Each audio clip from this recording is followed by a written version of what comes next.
Tapi kalau kita ngomongin dari grupnya sendiri, menurut kalian grup mana sih yang persaingannya paling ketat gitu, yang paling seru untuk kita ikutin? Mungkin kita sambil lihat ya, kira-kira grup-grupnya mana. Sambil lihat mungkin aja. Fajar. Yang paling ketat, paling sulit diprediksi gitu, kira-kira ada di grup mana gitu kan? Tapi kan kalau kita dengar-dengar ada grup neraka juga ya, Glenn? Ada grup neraka. Ada grup neraka ya. Real Madrid tuh salah satu masuk ke grup neraka. Grup neraka nggak sih, enggak ya? Enggak ya? Sebelumnya kan Madrid juga udah ketemu Pachuca ya di ajang Piala Dunia antar klub dan unggul 3-0 kalau nggak salah pada saat itu skornya. Jadi kurang lebih harusnya Madrid udah paham nih kekuatan Pachuca tuh seperti apa, apalagi Salzburg juga salah satu tim dari Liga Eropa.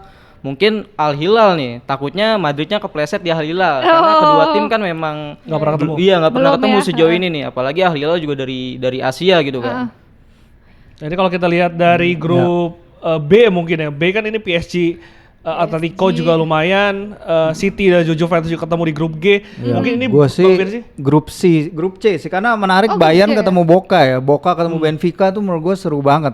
Jadi Auckland emang sial aja bagi mereka, walaupun 10-0 walaupun Auckland emang juara penguasa Oseania ya, mereka 12 dari 13 gelar Champions League Oseania terakhir mereka menang, dan mereka partisipan konstan ya di Piala Dunia antar klub 13 edisi terakhir mereka ikut, kecuali edisi pandemi 2021 mereka nggak jalan.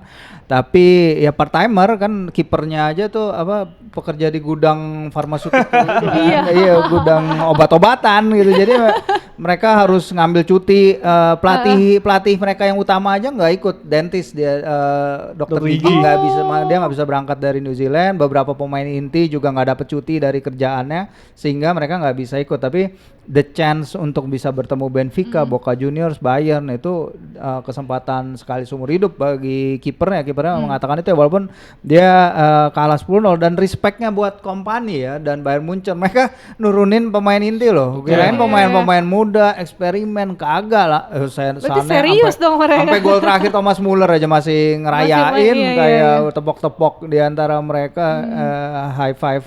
Dan ini ya bukti bahwa mereka memang Kompany mencari kemenangan di laga ini ya, the more the better, karena dia bilang kan ya, kalau emang akhirnya it comes down to goal difference, mereka pingin pastiin mereka berada di posisi prima. Cuman ya itu aja sih, kondisi pertandingan aja yang bikin beberapa pemain ini rada kesulitan karena panas banget. Karena panas banget ya. Tapi kalau lihat klub-klub Arab ini gimana sih Bang Firzi? Karena kan sebelumnya kan mereka jarang nih di edisi sebelumnya jarang untuk bermain di kompetisi selevel ini gitu. Iya, karena mereka juga, tapi kan dalam beberapa musim terakhir ya Liga Arab kan level of investasinya mereka itu mungkin top 5 di Eropa ya, ngalahin Liga Belanda pasti lah, ngalahin Liga Prancis kalau si PSG nggak belanja. Dan menurut gua emang ya saatnya mereka menguji gitu, karena di Liga Champions saja juga mereka nggak tiap kali mendulang kesuksesan. Al Nassr juga nggak setiap kali sukses. Sekarang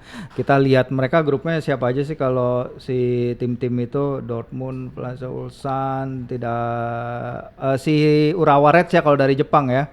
Dari Jepang juga ada wakil. Menurut gue juga ya kita akan lihat aksi yang nggak kalah kompetitifnya sih dari mereka. Siapa klub yang paling lu pengen lihat atau mungkin bisa berbicara banyak lah di kompetisi ini selain klub Eropa ya?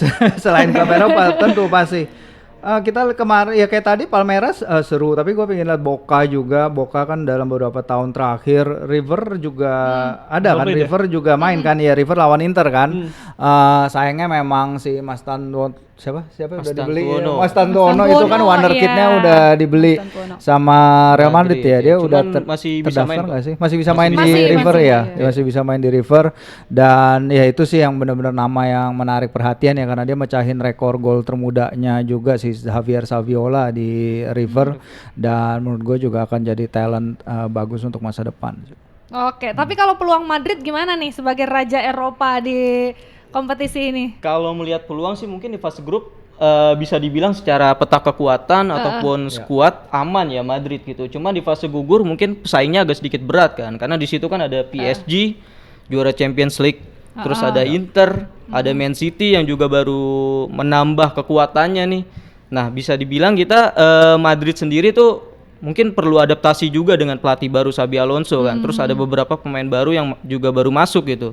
Apalagi ditambah permasalahan Madrid ini kan di musim lalu kan di sektor tengah kan. Iya. Mungkin kurang pemain yang kreatif, ditambah pada saat jendela transfer dibuka, Madrid belum memperbarui nih di sektor tengahnya. Jadi kurang lebih masih pakai pemain-pemain yang lama gitu. Cuman ini mungkin suatu peluang nih bagi Xabi Alonso buat nunjukin nih gitu. Maksudnya mungkin dia bisa bikin perubahan terhadap pemain-pemain yang saat ini masih ada atau enggak gitu. Tapi kalau Tapi ini waktu yang tepat nggak untuk Xabi Alonso mencoba meramu gitu? taktik Menurut gitu ya. gua justru pas sih, tapi idealnya memang klub-klub ini pingin mulai dengan pre-season kan, karena kita tahu ketika pre-season kemarin misalnya Hansi Flick make waktu yang dia punya tuh untuk ngobrol ke one on one dengan skuadnya, termasuk ketika itu Rafinha dia tanyakan kan apakah pingin pindah ke Arab Saudi atau stay, karena Hansi pingin si Rafinha stay akhirnya dan jadi motor penggeraknya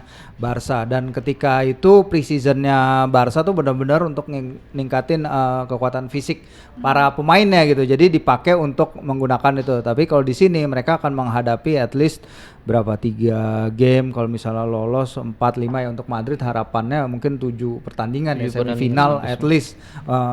Harapannya tentu pasti menembus final.